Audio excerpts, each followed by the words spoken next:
Another tricky subject is dealing with in laws, and for some people, this is quite a difficult relationship. So, what is the best way for both husband and wife to deal with their respective in laws, and what are the roles both spouses can play with their own parents to ensure healthy relationships? The key is that you want to help each other be the best son or daughter. Like, I Mhm. want my husband to be a good son to his parents, and my husband wants to encourage me to be a good daughter to my parents. Your spouse's success in this life and in the next lies in their parents being pleased with them, which means wanting to fulfill your in law's rights. At the same time, it's really important for husbands and wives to realize that they're a team and Mm. that they have to protect their marriage and they have to protect their home and they have to protect their peace, realizing that there are certain lines that shouldn't be crossed and that the parents need to be respected and need to be honored. But at the same time, you and your partner are the ones in charge of running your household. Be open to taking advice from your parents, but the final decision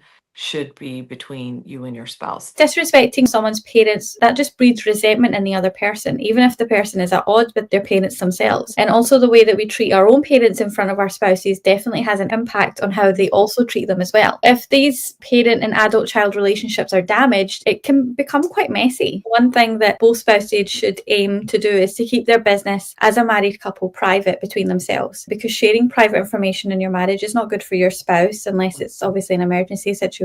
And men, especially, don't want their business out there. As women, sometimes when you have your mothers or your sisters, it's very easy to blur those boundaries, but it can be very damaging later on. If our partners see that our parents are always stressing us out, or our families are always stressing us out, and we're always upset with them or annoyed with them, then eventually our partners are also going to have a hard time making excuses for them and will be annoyed. So we want to be mindful of that very fragile relationship. And also, when you see your partner being annoyed or upset with their own family, don't jump in to validate their feelings. If you don't have anything nice to say, just stay silent. And your partner will actually be grateful for that, because the truth is, anybody who has a healthy mindset, they don't want to hear anyone else bad mouthing their own family, right? Even if they are frustrated. Let them work it out and be there to support them in the ways that they need. When you can be an advocate for your in laws, right? It's a beautiful act of service to bring people together, to be somebody who unites hearts instead of dividing hearts.